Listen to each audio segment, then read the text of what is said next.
Hello बच्चों, कैसे हैं आप लोग। देखिए बच्चों, आज हम जो टॉपिक लेके आए हैं इंग्लिश का, वो लेके आए हैं आर्टिकल्स। आर्टिकल्स एक ऐसा टॉपिक है जो आपको आने वाले टाइम हर कंपटीशन एग्ज़ाम में आपको कुछ ना कुछ क्वेश्चंस मिलने ही हैं। और अगर इनका बेसिक्स आपका क्लियर हो जाए तो आपको कभी ज़रूरत ही ना पड़े कि आर्टिकल्स को हम हर साल या बार बार या हर महीने आपको रिवाइज करने की ज़रूरत पड़े। आप एक बार बस इसके कुछ कंसेप्ट क्लियर कर लीजिए। अभी आपने बहुत सारी बुक्स में देखा है तो उसमें आपके कंसेप्ट क्लियर नहीं हो पाते हैं, क्योंकि उसमें इतना डीपली दे रखा होता है और इतने सारे रूल्स दे रखे होते हैं जो आपके समझ के बाहर होते हैं, और कुछ ऐसे रूल्स दे रखे होते हैं जो बिल्कुल यूजलेस होते हैं। So students, we are talking about articles. Articles क्या होते हैं, देखिए हम ऊपर से स्टार्ट करते हैं। आर्टिकल्स, दो टाइप के आर्टिकल्स होते हैं, इंडेफिनाइट आर्टिकल्स और डेफिनाइट आर्टिकल। इंडेफिनाइट का बेटा मतलब होता है अनिश्चित, दैट इज नॉट सर्टेन, जो सर्टेन नहीं है। एंड डेफिनाइट मीन सर्टेन, जो सर्टेन है, यानी कि डेफिनाइट, जो निश्चित है। इन आर्टिकल्स को हम डेमोन्स्ट्रेटिव एडजेक्टिव भी बोलते हैं। आगे जाके हम एडजेक्टिव पढ़ेंगे, ठीक है। डेमोन्स्ट्रेट मतलब होता है किसी को इशारा करना, डेमोन्स्ट्रेट करना, इंगित करना। यह है, वो, ये रहा, वो रहा, कहते हैं ना, यह है, वह, एक, दो, इस टाइप से। एक केला, दो केले, इस टाइप से हम कहते हैं, नहीं कहते हैं, वह रहा एक आदमी, वह आदमी, यह आदमी, वह औरत, ठीक है, इस टाइप से हम बोलते नहीं है। तो डेमोन्स्ट्रेट करना, किसी को इंगित करना, तो इनको हम डेमोन्स्ट्रेटिव एडजेक्टिव भी बोलते हैं। इन चीज़ों को जानने से पहले आप एक चीज़ और समझिए, आपने बहुत अच्छी तरीके जानते हैं, जो आ से लेके आ तक जो वर्ड होते हैं, आ ई उ ए ऐ ओ औ अंग आहा, है ना, ये जो हिंदी में हम स्वर बोलते हैं, ये इंग्लिश में भी होते हैं।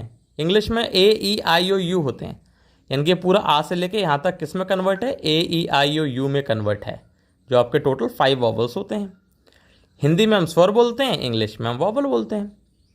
बाकी का से लेके ज्ञा तक जो होते हैं, इनको हम वर्ण बोलते हैं। क्या बोलते हैं? वर्ण। ये आपके वर्ण होते हैं। और इंग्लिश में हम इनको बोलते हैं कंसोनेंट्स। क्या बोलते हैं?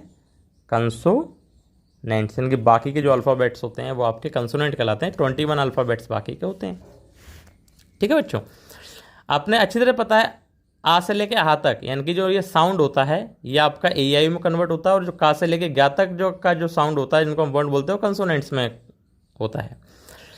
सबसे पहले हम बात करते हैं इंडेफिनाइट आर्टिकल्स की। तो इंडेफिनाइट आर्टिकल, जैसे मैंने आपको ऊपर बताया, ए और एन आपके इंडेफिनाइट आर्टिकल्स हैं।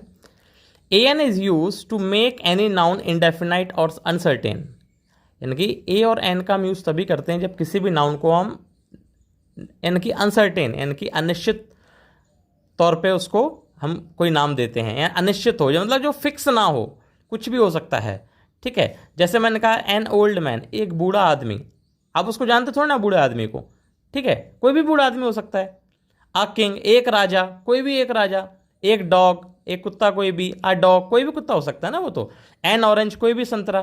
तो ये फिक्स नहीं है, इनडेफिनाइट है ना। अब क्या होते हैं इंडेफिनाइट आर्टिकल्स, मैंने आपको बता दिया। एक बात ध्यान रखना, इंडेफिनाइट आर्टिकल्स जो होते हैं वो हमेशा सिंगुलर काउंटेबल नाउन के साथ यूज होते हैं। सिंगुलर मतलब एक हो, और काउंटेबल जिसको हम काउंट कर सकें, इनके सिंगुलर काउंटेबल नाउन। नेक्स्ट हम बात करते हैं डेफिनाइट आर्टिकल। अभी समझ लीजिए क्या है, लेकिन हम इसको डिस्कस नेक्स्ट वीडियो में करेंगे। डेफिनाइट आर्टिकल जो होता है, हम दा को बोलते हैं। The is use to make any noun definite और सर्टेन, यानी कि डेफिनाइट बनाने के लिए किसी भी नाउन को हम दा यूज करते हैं। अब आप एग्जांपल से आप समझ जाएंगे। जैसे मैंने ऊपर कहा था एन ओल्ड मैन, एक बूढ़ा आदमी, कौन सा आदमी मैं नहीं जानता।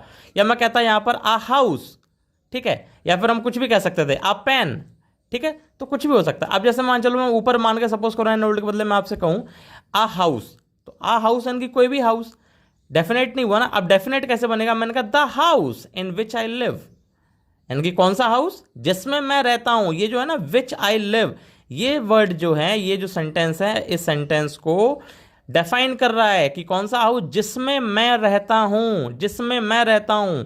अब यहां का दा का मतलब क्या हो गया? वह हाउस, वह घर जिसमें मैं रहता हूं।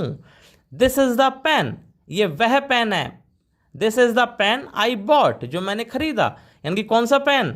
जो मैंने खरीदा। ये जो वर्ड है आई बॉट, ये इसको क्या कर रहा है, डेफिनाइट कर रहा है। ठीक है, तो यही बेटा फर्क होता है डेफिनाइट और इनडेफिनाइट में। डेफिनाइट आर्टिकल जो होते हैं वो दोनों सिंगुलर और प्लूरल दोनों नाउन के साथ यूज हो सकते हैं। जैसे मैंने ऊपर आपको एन का बताया था कि वो सिर्फ डेफिनाइट जो नाउन, इंडेफिनाइट नाउन जो होते हैं, इंडेफिनाइट आर्टिकल जो होते हैं वो आपके से सिंगुलर काउंटेबल नाउन के साथ यूज होते हैं, लेकिन दा में ऐसा नहीं है। दा कहीं भी यूज हो सकता है बशर्त वो डेफिनाइट हो। Now next question is a और एन क्या है। एक वीक फॉर्म होती है जिसको आ और अन पढ़ते हैं, वन, यानी कि जिसको हम वन बोलते हैं, एक, जहां पर बारी आती है एक की। मैं बोलूं एक केला, एन आ बनाना, एक सेब, एन एप्पल, ऐसा बोलते हैं ना, तो ये वन यानी कि वीक की वन फॉर्म होती, वीक की वीक फॉर्म होती है। दा की जो वीक फॉर्म होती है वो दिस और दैट होती है, यह है वह है ना। अब सबसे बड़ी फर्क ये आता है कि प्रोनाउंसिएशन क्या होता है दा का, कब हम दा को दी पढ़ते हैं और कब हम दा को दा पढ़ते हैं। ये बात ध्यान रखिए, जो वॉवल स्टार्टिंग नाउन होते हैं, जो ए ई आई ओ यू से स्टार्ट होते हैं, उनके आगे हम दा दी पढ़ते हैं, उसको क्या पढ़ते हैं, दी। जैसे दी ऑरेंज, तो हम इसको क्या पढ़ेंगे, दी पढ़ेंगे, दी ऑरेंज। क्लियर। नेक्स्ट है आपका दा। दा कहां पढ़ते हैं, जो कंसोनेंट स्टार्टिंग नाउन होते हैं, जैसे man, the house, the boy, जो कंसोनेंट से स्टार्ट होते हैं। ठीक है, आर्टिकल्स को पढ़ने से पहले, उनके रूल समझने से पहले कुछ पोजीशंस ऑफ आर्टिकल्स होती हैं, वो आप पहले समझ लीजिए, क्योंकि ये आपको जनरली कोई नहीं बताता है। ठीक है, देखिए ए और एन जो है, ए और एन के बाद अगर नाउन है तो नाउन से पहले ए और एन लगेगा। जैसे आई हैव अ बुक, ये आपका नाउन था अकेला, तो इससे पहले कुछ ना कुछ लगेगा ए या फिर एन। अम्ब्रेला, तो यहां पर आ गया, यानी कि नाउन से पहले लगा। सपोज करो कि सेंटेंस है एडजेक्टिव भी हो, तो क्या होगा, एडजेक्टिव से पहले ए और एन लगेगा, डायरेक्ट नाउन से पहले मत लगा देना। जैसे she is an intelligent girl, तो एडजेक्टिव क्या है, नाउन, सॉरी एडजेक्टिव क्या है, इंटेलिजेंट, तो इंटेलिजेंट से पहले एन लगा है। आप सोचो नाउन से पहले लगेगा, आप बोलो she is intelligent an girl या अ गर्ल, तो गलत हो जाएगा बेटा, तो एडजेक्टिव से पहले ही एन लगेगा। ठीक है, अब सपोज करो एडवर्ब भी हो, एडजेक्टिव भी हो, नाउन हो। अब क्योंकि हमें ये तो पता है कि नाउन से पहले हम ए और एन लगाते हैं, लेकिन अगर एडजेक्टिव एडवर्ब होता है तो उससे पहले लगेगा। जैसे यहां पर कहा she is a very intelligent girl, तो देखो वेरी आपका क्या हो गया, एडवर्ब हो गया, इंटेलिजेंट आपका एडजेक्टिव हो गया, नाउन आपका गर्ल हो गया। ठीक है, तो बताइए ए कहां लगा, एडवर्ब से पहले। ठीक है बेटा, कुछ वर्ड्स ऐसे होते हैं जो फिक्स होते हैं, उनके साथ ए या फिर एन ही लगना है। जैसे सच, व्हाट, मैनी, रादर, हाफ, इन सब के बाद हमेशा ए और एन का ही यूज होना है, कभी भी द का यूज नहीं करेंगे, ये बात ध्यान रखिएगा। Such a girl, what a fool, half an hour, many a book, half a kilo, यानी कि इन वर्ड्स के बाद ऑलवेज वी यूज ए और an. Similarly with these words all, both and double, इन वर्ड्स के साथ we use the and then use noun. All the girls, both the girls, double the amount, इन सब के बाद हम द का यूज करेंगे, ना कि ए और एन का। ये ध्यान रखिएगा, ऑल, बोथ, डबल के बाद हमेशा द का यूज करेंगे, ना कि ए और एन का। ध्यान रहेगा बच्चों। चलिए, अब हमारा most important part of the topic is use of articles. सबसे पहले हम यूज करना सीखेंगे ए और एन क्या होते हैं, कैसे यूज करते हैं। पढ़ लीजिए पहले क्या लिखा हुआ है। बिफोर यूजिंग ए और an, before using a an, before any word or noun, it is necessary to know which is the first letter of that word and what is the sound of the first letter. Without knowing the first letter or first sound of the first word, noun increases the chances of mistakes. क्या मतलब हुआ इसका, इसका मतलब होता है कि कभी भी ए और एन को यूज करने से पहले ये जरूरी है कि हम ये जान लें कि उस नाउन का पहला लेटर क्या है, उस लेटर, पहले लेटर का पहला साउंड क्या है। यदि हमें लेटर और लेटर के साउंड का ज्ञान नहीं है तो आप अक्सर ए और एन का यूज़ करने में मिस्टेक करेंगे। तो सबसे पहले हमें उन साउंड का ज्ञान होना चाहिए, जो मैंने आपको अभी बताया था जो स्वर होते हैं आ ई से लेके आ तक, और वो इंग्लिश में हम क्या कहते हैं, वॉवल्स, उनका ज्ञान हमें बहुत ज़रूरी है कि क्या वॉवल्स हैं और क्या कंसोनेंट्स हैं। तो मैं आपको बता चुका हूँ, कोई इशू नहीं है। सबसे पहले यूज़ ऑफ ए का यूज़ हम कहाँ कहाँ करते हैं, इसके 2 पॉइंट्स हैं। सबसे पहले the first letter of any word, लेकिन ध्यान रखिएगा सिंगुलर, इसमें मैंने सिंगुलर लिखना भूल गया हूं, लेकिन आप समझिएगा। The first letter of any word is a consonant and the first sound is similar to the Hindi consonant letter, जैसे क ख ग घ होता है, ठीक है। यानी कि ए हम वहां यूज करते हैं जहां पर कोई भी पहला शब्द हो, यानी कि पहला नाउन हो, वो कॉन्सोनेंट से स्टार्ट हुआ हो और कॉन्सोनेंट ही उसका साउंड हो, वहां पर हम ए का यूज करेंगे। जैसे यहां पर कॉन्सोनेंट सी है, इसका साउंड क्या आया, का। यहां पर साउंड क्या है, बैट का बी और आया ब, तो इनका साउंड का ब, इसका भी ब, इसका फा आ रहा है, नहीं आ रहा है, तो साउंड क्या है इनका, कॉन्सोनेंट है। तो हम यहां पर क्या यूज करेंगे, ए करेंगे। A cat, a bat, a bench, a fan, क्योंकि इनका साउंड जो है लेटर भी कंसोनेंट है और लेटर का साउंड भी कंसोनेंट है। साउंड बहुत इंपॉर्टेंट रखता है, ध्यान रखिएगा। एन यूज करेंगे। इसी का second rule, if the first letter of any word is vowel, suppose करो पहला लेटर वॉवल है, तो हम क्या करते हैं, अक्सर वॉवल देखते हैं यहां पर ई है, यू है, हम फटाफट एन लगा देते हैं। क्यों, हमने पढ़ा है ना कि वहां पर जहां पर वॉवल आया वहां पर एन लगा देंगे, लेकिन नहीं बेटा, मैंने क्या कहा, साउंड होना चाहिए। आगे ध्यान रखिएगा, if the first letter of any word of vowel and the first sound is similar to the Hindi consonant, यानी कि पहला लेटर वॉवल जरूर है आपका, लेकिन उसका जो साउंड आ रहा है वो आपका कंसोनेंट आ रहा है, तो आप ए यूज करेंगे, ना कि एन। ये ध्यान रखिएगा। जैसे a European, a university, a year, a yellow shirt, इन सब का साउंड क्या आ रहा है वॉवल्स, लेकिन इनका साउंड जो आ रहा है कंसोनेंट वॉवल, कंसोनेंट आ रहा है, इनकी व्यंजन वाला साउंड आ रहा है, का से लेके ज्ञा तक का, तो हम इनको ए यूज करेंगे। ठीक है बेटा, तो ये था आपका ए और एन का यूज।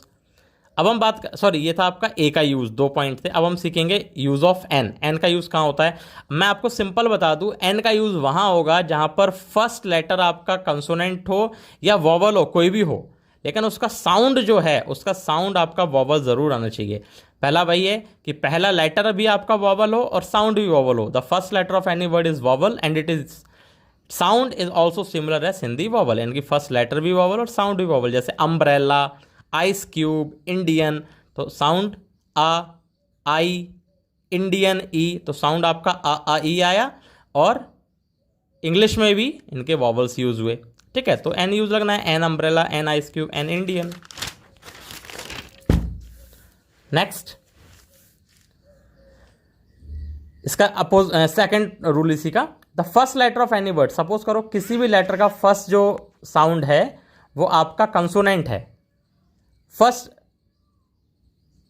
लेटर जो आपका है वो कंसोनेंट है, लेकिन उसका साउंड जो है वो आपका वॉवल आ रहा है, तो वहां पर एन यूज करेंगे, ना कि ए। जैसे यहां पर हमने देखा एन ऑनेस्ट मैन, हमने एच एच एम एच देखा, हम फटाफट क्या करेंगे, गलती से ए लगा देते हैं। क्यों, हमने वही पढ़ा हुआ है कि जहां ए ई आई हो वहीं एन लगाना है।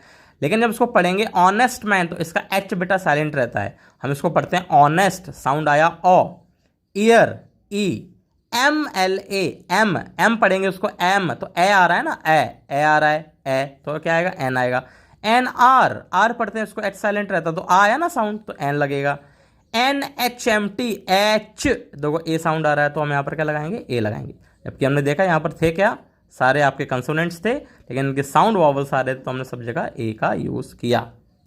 क्लियर बच्चों, ये तो आपके थे साउंड से रिलेटेड। अब कुछ रूल्स ऐसे भी हैं जो इन साउंड से हटके हैं, लेकिन कंपलसरी रूल्स होते हैं, इनके आगे ए और एन का यूज़ करते हैं। देखो, सम मोर यूजेस ऑफ ए और एन, बहुत इंपॉर्टेंट है, देखिएगा। कभी भी कलेक्टिव नाउन्स आते हैं और फ्रेजेस आते हैं, उन सबके आगे ए लगेगा। जैसे a team of players, a crowd of people, an army of soldiers, N assembly of dash, a herd of, a Galaxy of, ये सब क्या है, ये कलेक्टिव नाउन है, इनकी ग्रुप है ये किसी का। जैसे हम बोलते हैं ना फूलों का गुलदस्ता, आ बुके ऑफ फ्लावर्स, तो आ लगा नहीं लगा, वैसे ही। आगे देखते हैं, हम नंबर और क्वांटिटी शो करने के लिए, to express number and quantity we use a, तो हम यहां पर ए ही यूज करेंगे, एन यूज करेंगे। जैसे a lot of, a great deal of, a great number of, a good many of, इन सब के आगे ए का यूज करते हैं, सिंपल है।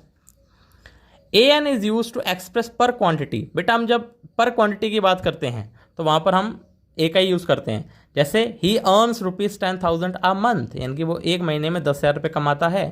He walks 5 kilometre an hour, 1 घंटे में 5 किलोमीटर वॉक करता है। Milk sells ₹55 a litre, milk जो है 55 रुपये लीटर बिकता है। क्लियर? तो इन सब के आगे ए एन कुछ भी लग सकता है जहाँ पर क्वांटिटी शो होती है। कॉमन नाउन के आगे भी हम लगाते हैं, जैसे ही इज़ अ कालिदास। अब कालिदास तो यहाँ पर नहीं है, कभी भी किसी नाम के आगे ए नहीं लगाते, लेकिन ये कॉमन नाउन है, यानी कि पूरा संपूर्ण व्यक्ति को शो कर रहा है वो। जैसे ही इज़ अ कालिदास, यानी कि वह कालिदास है। अब कालिदास तो नहीं है, जैसे कहते हैं ना वह हमारी क्लास का कालिदास है, वह हमारे ग्रुप का तेंदुलकर है। ठीक है, कोई लड़का अगर बहुत तेज दिमाग का हो तो हम कहते हैं ही इज़ एन आइंस्टीन, वह तो आइंस्टीन है। तो ऐसे कॉमन नाउन्स के आगे हम कालिदास लगाते हैं, सॉरी कालिदास नहीं लगाते, ए लगाते हैं, ए या फिर एन का यूज़ करते हैं जहाँ पर भी कॉमन नाउन आता है। ठीक है बच्चों, अगला रूल है, ये बहुत इंपॉर्टेंट पार्ट है बेटा। ये मैंने आपको जब सब्जेक्ट वर्ड एग्रीमेंट कराए थे तब भी आपको करवाया था, अगर आपको याद हो, कि अगर दो एडजेक्टिव हैं, अगर दो एडजेक्टिव एंड से जुड़े हुए हैं, दो एडजेक्टिव एंड से जुड़े हुए हैं और वो दोनों एक ही व्यक्ति या एक ही पर्सन के बारे में बताते हैं, तो हम उसको सिंगुलर ट्रीट करते हैं और सबसे पहले हम वॉवल लगा देते हैं। ठीक है, if two adjective joined with and, and मतलब ये जो जुड़ने वाला एंड है, ये दूसरा है। If two adjective joined with and जुड़ जाते हैं और किसी सिंगुलर काउंटेबल नाउन से पहले, और वो क्या इंडिकेट करते हैं कि वो दोनों एक ही हैं, पर्सन और सब्जेक्ट एक ही हैं, तो वहाँ पर ए और एन का यूज़ करते हैं फर्स्ट एडजेक्टिव से पहले, सिर्फ फर्स्ट एडजेक्टिव से। सिंपल सी बात है, अगर फर्स्ट एडजेक्टिव से पहले ए या एन का यूज़ हुआ है तो मतलब वो एक ही व्यक्ति हैं। यानी कि आगे आप जाके अगर सेंटेंस बनाते हैं उसके आगे हेल्पिंग वर्ब भी कोई यूज़ होती है तो सिंगुलर हेल्पिंग वर्ब यूज़ होगी, ये मैं आपको पहले बता चुका हूँ सब्जेक्ट वर्ड एग्रीमेंट में। ठीक है, तो an honest and intelligent boy, यानी कि एन ऑनेस्ट एंड इंटेलिजेंट, यानी कि एक ईमानदार और बुद्धिमान लड़का, ये दोनों एक ही व्यक्ति हैं। ठीक है, इसका अपोजिट, अगर दोनों एडजेक्टिव से पहले अगर हम ए लगा रहे हैं, दोनों एडजेक्टिव से पहले हम ए या फिर एन लगा रहे हैं, इसका मीन्स वो दोनों अलग अलग हैं। और आगे जाके हम उनका प्लूरल हेल्पिंग वर्ब यूज़ करेंगे, क्योंकि हम आर्टिकल पढ़ रहे हैं तो हेल्पिंग वर्ब का यहाँ पर जिक्र नहीं है, लेकिन मैं आपको फिर भी बता रहा हूँ, आप ये बात को ध्यान रख सकते हैं। ठीक है, if two adjective joined with and, two adjective and से जुड़े हैं, and before a singular countable noun it contains two different persons और सब्जेक्ट्स, और ये दोनों जो हैं, दोनों एडजेक्टिव, दोनों जो नाउन्स हैं, दोनों जो एडजेक्टिव शो हो रहे हैं, दोनों अ ब्लैक और अ वाइट, ये दोनों एडजेक्टिव जो हैं दोनों अलग अलग के लिए हो रहे हैं।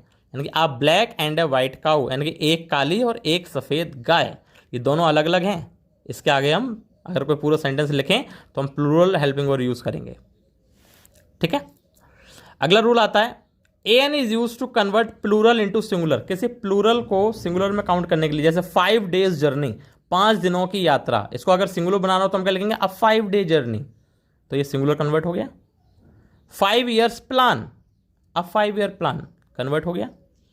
ठीक है बच्चों, कुछ अनकाउंटेबल नाउन्स भी होते हैं, उनके भी आगे आ का यूज़ करते हैं। जैसे हैव अ क्वाल, एक लड़ाई हो जाए, हैव अ फाइट, चलो क्वाल झगड़ा हो जाए, फाइट हो जाए, have a good day normally बोलते हैं, have a dream, have a shower. ठीक है बच्चों, तो ये जो था ये जनरल से कि ए और एन का यूज़ हम कहाँ करते हैं। अब जो अगला वीडियो आएगा उसमें आपको बताऊंगा कि कहाँ पर ए और एन का यूज़ नहीं करते हैं। ठीक है बच्चों, तो उसको ढंग से पढ़ें, समझें। नोट्स का PDF मैं बाद में आपको अपलोड करके दूंगा ताकि आपको वीडियो से निकले में कोई दिक्कत ना हो। वीडियो को लाइक करें, सब्सक्राइब करें और अपने दोस्तों में शेयर करना चाहें तो कर दें, अदरवाइज ज़रूरत नहीं है। कोई फेमस होने के लिए मैं आपको वीडियो नहीं बना रहा हूँ, ये तो सर मैं आपको समझाने के लिए, क्योंकि लॉकडाउन है, दिक्कत हो रही है, इसलिए ये सर वीडियो आप लोगों के लिए है। शेयर करने के लिए ज़रूरत नहीं है, आप बस लाइक करें और सब्सक्राइब करें कि आपको आगे वाले वीडियो मिलते रहें। Thank you.